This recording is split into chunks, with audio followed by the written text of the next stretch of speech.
MIT Media Lab, great research in AI and special AI and society.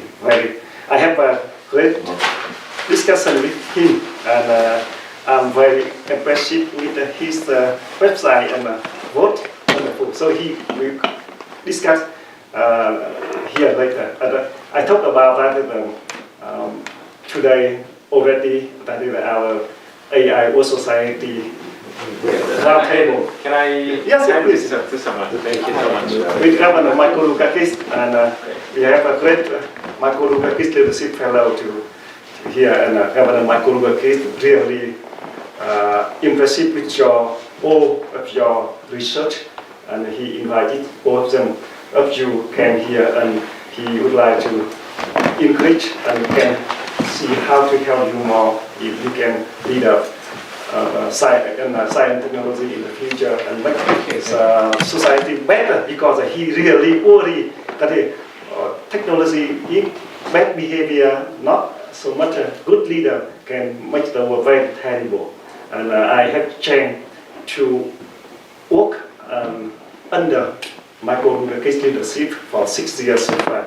I'm really lucky, and I think now our Michael Dukakis leadership fellow young research around scientists and technology very lucky to have changed to learn and get support from Governor Michael Dukakis. And today that is the first time we meet, and it is a format AIWS Society Roundtable with Michael Dukakis, and he always make very special only for Michael Dukakis leadership fellow at his house.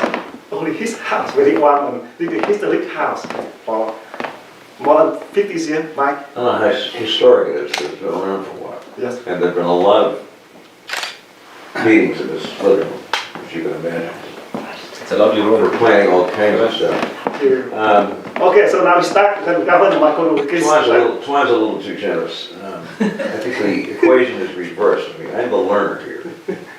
I'm the guy that got charitable D in physics and decided to go into politics instead. So I have great admiration for you guys.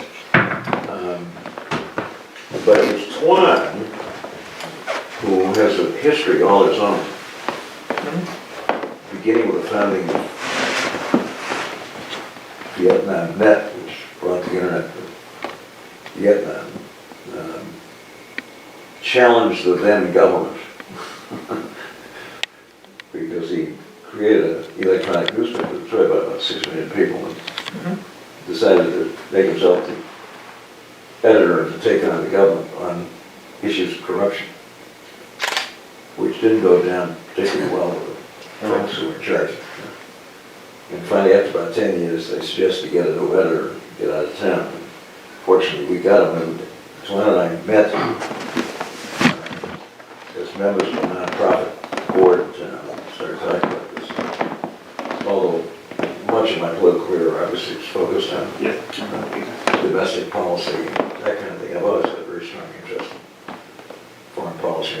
My parents are both Greek immigrants, and kind of grew up in that kind of a household. And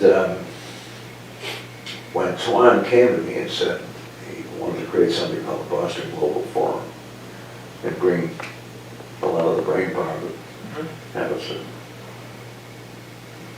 either settle or grow up here and address some important international issues, because I needed this chairmanship. I needed a whole head. I'm on 7 nonprofit boards, teach full-time. But he's a very persuasive guy. So for the last 6 years, with some very good people, like both of you are going to meet, we've been trying to deal with important international issues every year. It started with international occupational safety and health standards after the Bangladesh disaster and what was going on, and has moved on to other things as well. Are we making an impact? I hope so. But as a guy that's not terribly technology oriented, although I have a lot of respect for it, my increasing concern is we're coming up with technologies which at their best can do wonderful things and at worst can destroy civilization. And for particularly in the wrong hands. And we're wrestling with that problem right now, I think, here in the United States, but we're by no means the only ones.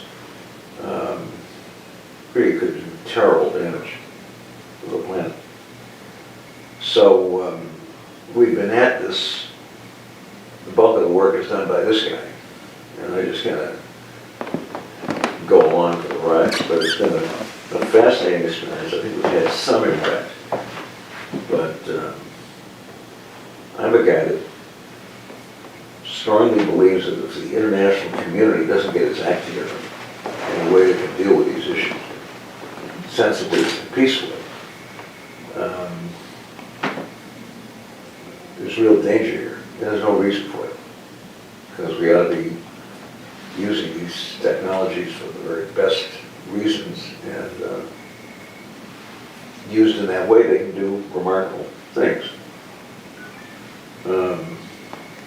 And we've spent 2 years on the whole cyber security thing. I'm not sure we've had any impact. I'm not sure who is having any impact. But it's kind of the Wild West out there when it comes to the use and misuse of this stuff. And I'm just a very strong believer that I'm not romantic about the United Nations, but that's what we've got. And that's the place where we ought to be trying to resolve these differences, come to some agreement on how to deal with them.